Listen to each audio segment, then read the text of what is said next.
Olá, tudo bem? Eu sou Roberto Guidoni, repórter e comentarista esportivo, e vamos falar sobre Marcos Paulo, que foi anunciado finalmente para o São Paulo, chega por empréstimo, jogador que pertence ao Atlético de Madrid, mas veio do Mirantes, da segunda divisão espanhola, que ele estava emprestado lá. Vamos dar uma analisada um pouquinho sobre essa contratação e como é que ele se encaixa no jogo do Ceni.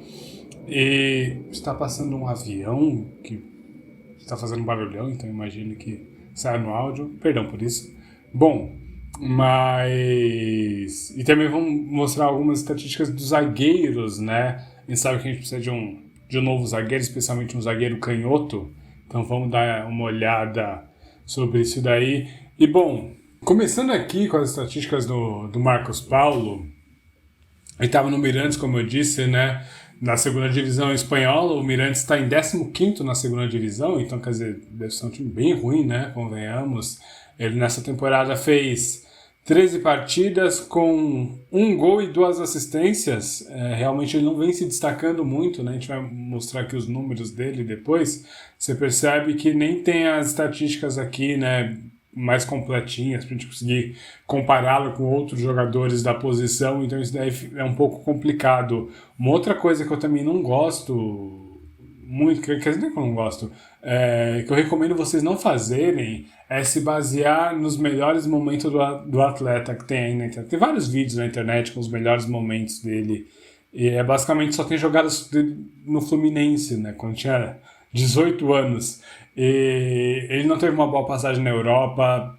Ele falou, né, já deu entrevista falando que ele enxerga o São Paulo como um novo recomeço. E convenhamos, precisa, né? A gente sabe que nem todo jogador vai se adaptar bem ao futebol europeu, vai chegar lá e vai render o que se espera. O próprio Gabigol, imagina, o Gabigol que aqui no Brasil ele sobe muito comparando com os outros atacantes, ele não conseguiu render na Europa, ele não fez nenhum gol em solo europeu, tanto no futebol italiano, jogando pela Inter de Milão, quer dizer, um grande italiano, ele não conseguiu fazer nenhum gol lá, e nem no Benfica, né?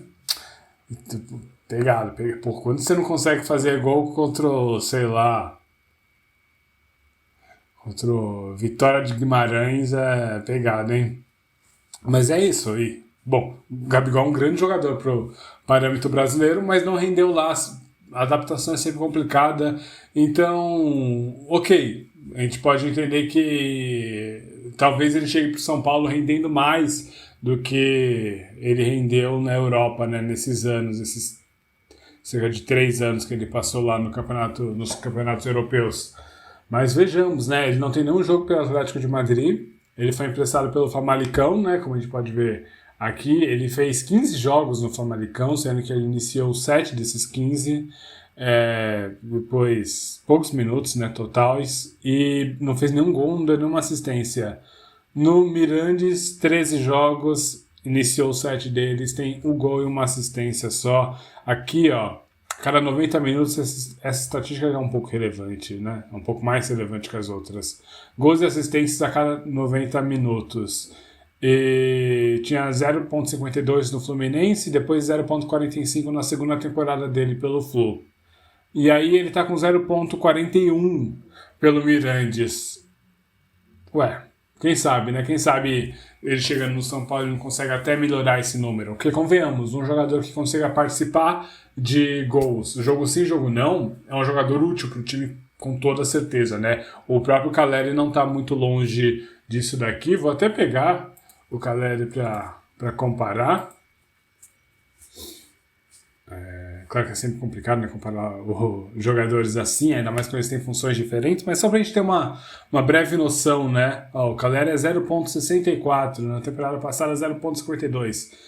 Um cara que tá com 0,41 não tá tão distante assim, então pode ser bem interessante, bem útil, né? Eu faço assim com a mão, eu sei que às vezes faz no áudio, desculpa, é mania, vou parar de fazer isso.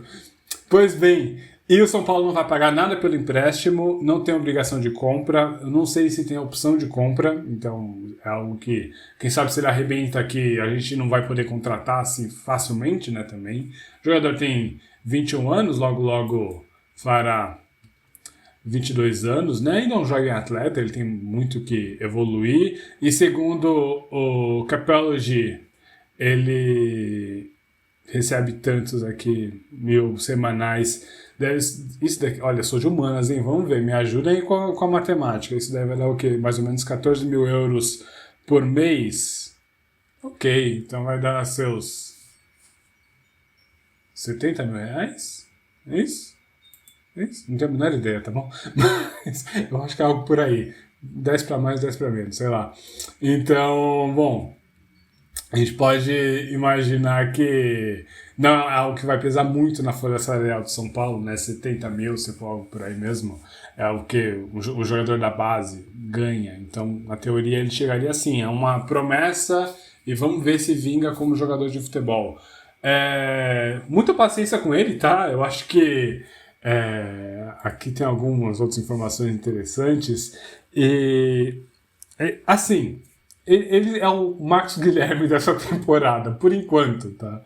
Teoricamente ele teria mais bola que o Marcos Guilherme. O Marcos Guilherme tinha o problema de ser muito afobado, né, no desenrolar das partidas. Ele é um jogador um pouco melhor nesse sentido, só que ele não tá rendendo. Nos últimos anos ele tem jogado muito, muito, muito mal. Sério, é abaixo da crítica. E eu imagino que é muito por causa da adaptação ao futebol europeu, realmente. Ele sofreu. É um outro futebol, tá? É um futebol muito mais tático, é um futebol muito mais de posicionamento, de cumprir exigências de tática, de como é que você vai fazer todas as coisas. Muito trabalho sem bola também. E aqui no Brasil a gente sabe que a coisa é diferente, um futebol muito mais individual, de aproximação, de ser mais criativo e inventivo, né? Apesar de eu achar que o Rogério Ceni ele tem um quê de procurar um jogo mais estabelecido mesmo, um jogo mais europeu, digamos assim, né, entre muitas aspas, mas ele também entende que é necessário esse jogador que vai fazer o diferente. Se ele entender isso, o Marcos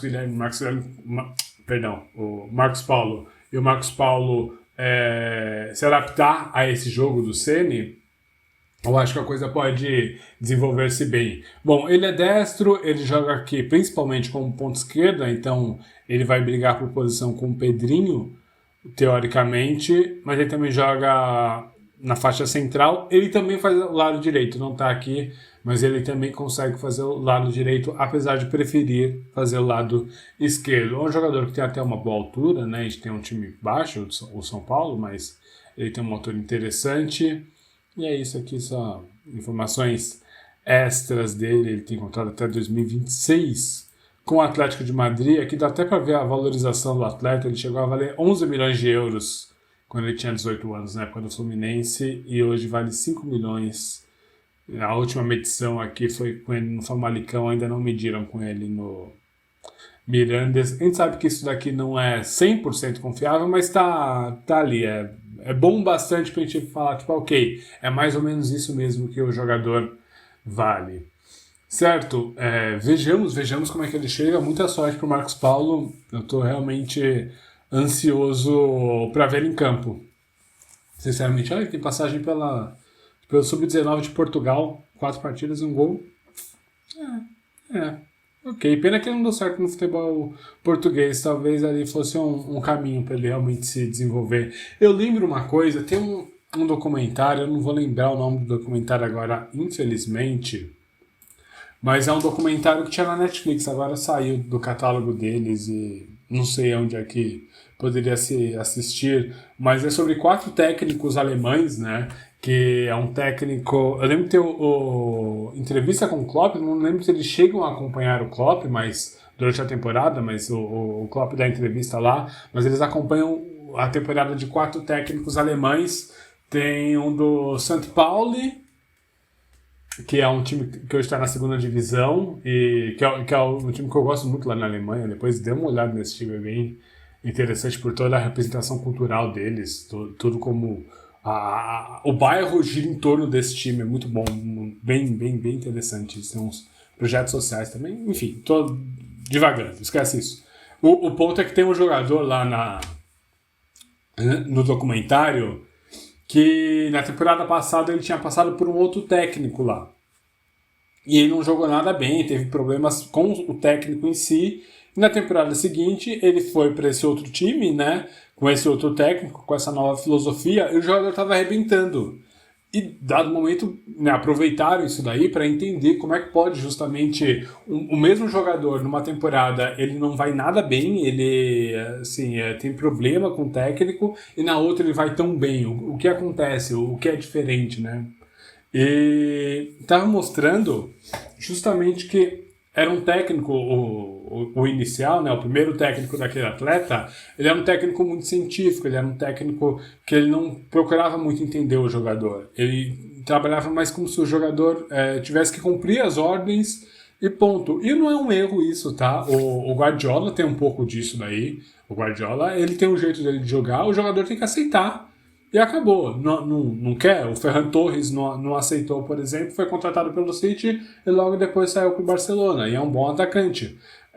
Então, se você não quer aceitar o jeito do Guardiola, tudo bem. Vai jogar em outro time. Mas o Guardiola tem a filosofia dele, o jogador tem que obedecer e pronto. Não tem negociação quanto a isso.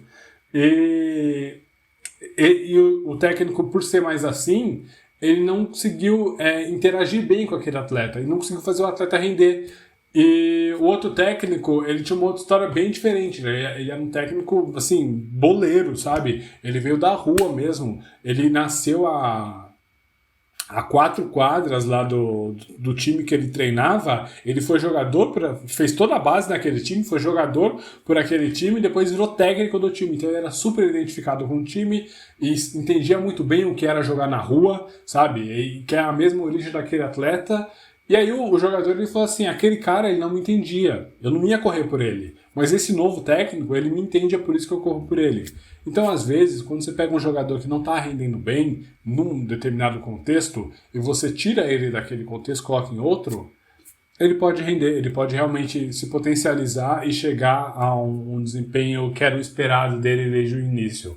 Eu espero realmente que isso ocorra com o Marcos Paulo, certo? Vejamos como a coisa se dá. Procure esse, não é difícil achar esse documentário, não procura documentário técnicos alemães no Google, que já deve aparecer. Eu vou botar o nome deles, o nome do documentário certinho aqui na descrição do vídeo, para quem quiser ver, enfim. Mesmo que não tenha nenhum streaming, dá para achá-lo de formas alternativas, digamos assim. Beleza. E agora a outra parte, o zagueiro. Teve um nome, foi especulado aqui no São Paulo, né? Então vamos dar uma olhada nesse jogador.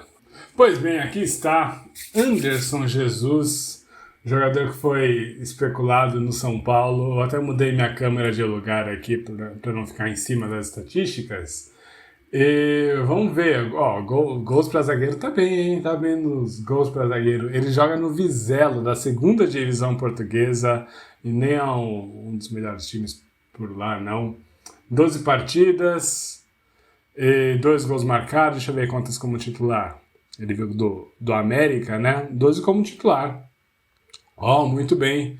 E estatísticas defensivas dele são, aqui ó, em botes ele vai mal, em bloqueios ele vai mal, mas vai bem em cortes, em defesas e em ganhos aéreos. Pois bem, por que eu resolvi trazer esse jogador aí? Você viu que na questão de construção, né, ele é bem mais limitado. Ele teve contatos, né, na área do... Isso daqui é provavelmente de escanteio, né, algo assim. Contatos na grande área adversária. E passes em progressão recebido. Curioso esse movimento, então, para receber passes mais adiantados. Mas por que eu resolvi trazer esse jogador aqui? Aí tem alguns outros que estão ali em cima que a gente vai dar uma olhada rápida. Porque ele foi especulado do nada, assim, do nada. E eu vi um frisson em cima desse nome. Gente, calma, tá bom?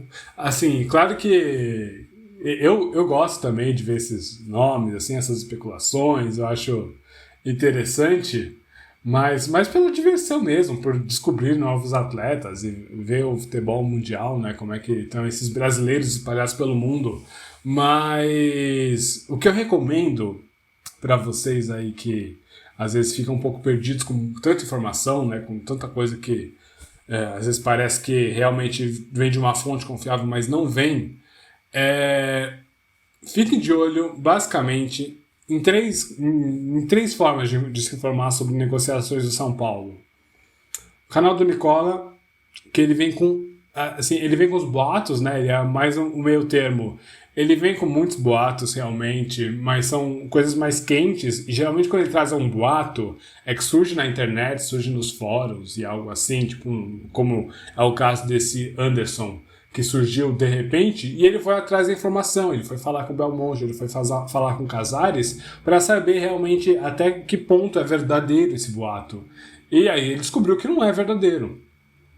E é justamente por isso, né? Ele vai trazer esses boatos, você não vai ficar completamente alheio a esses boatos, mas ele vai trazer um pouco mais próximo da realidade, se houve interesse ou não houve. E aqui nesse caso não houve interesse e tal, São Paulo não vai trazer esse jogador, até porque ele é um zagueiro destro, a gente não precisa de outro zagueiro destro.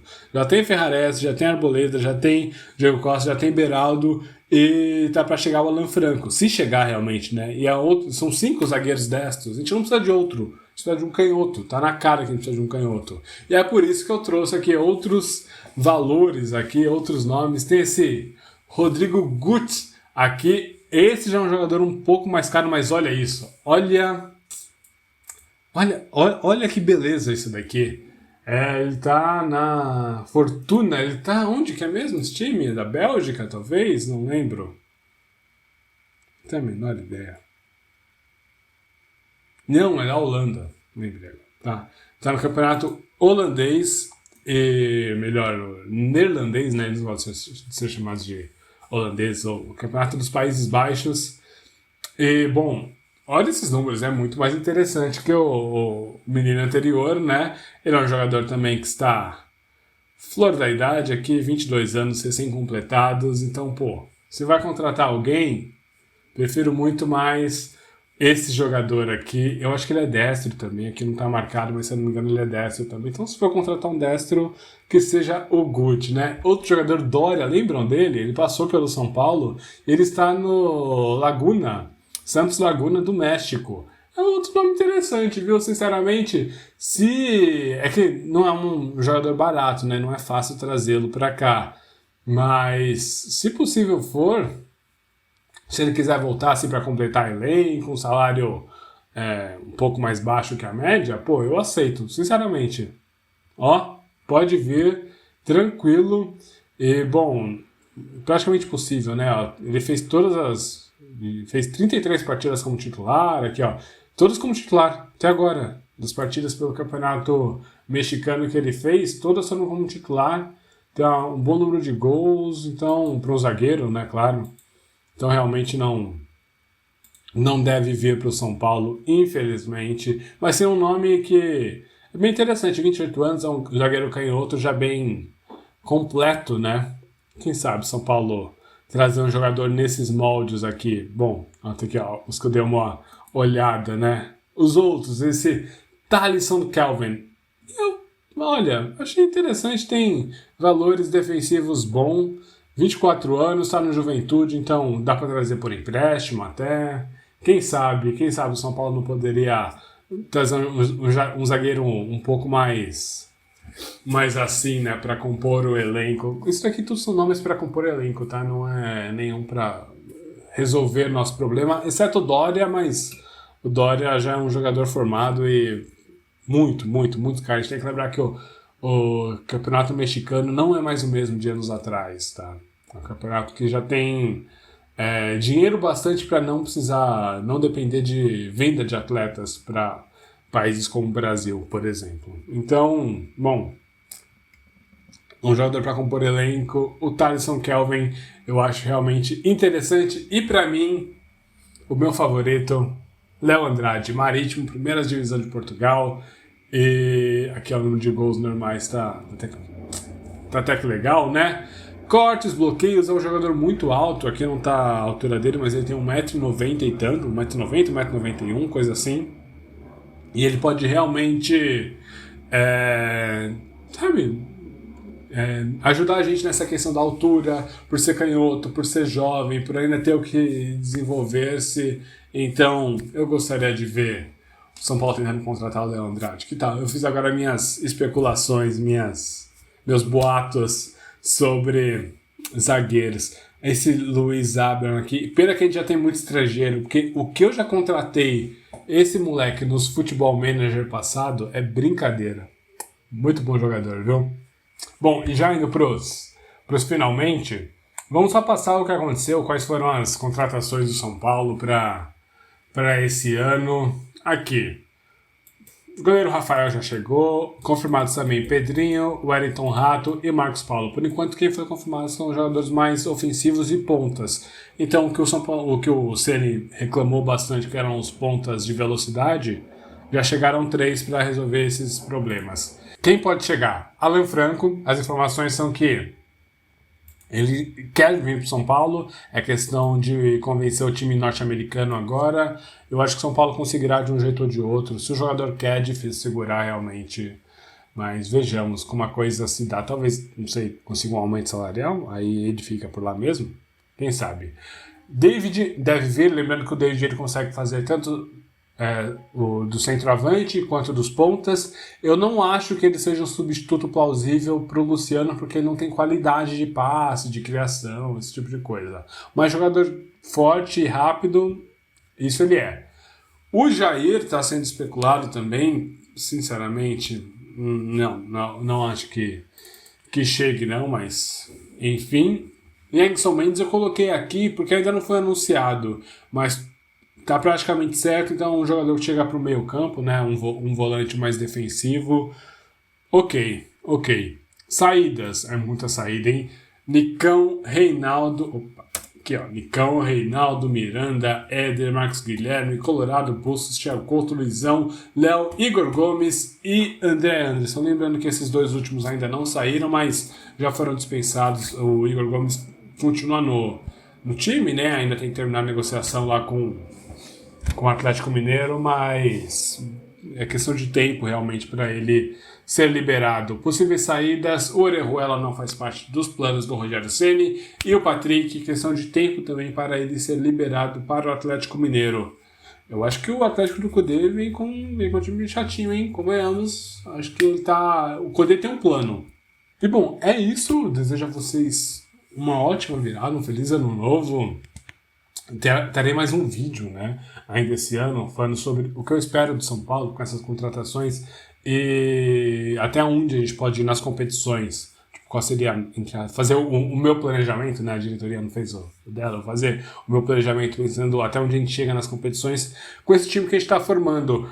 Que assim, eu realmente não acho um time para brigar para o Campeonato Brasileiro, algo do tipo, longe disso, mas tem sua interessância, tá bom? Eu não acho que é terra arrasada também.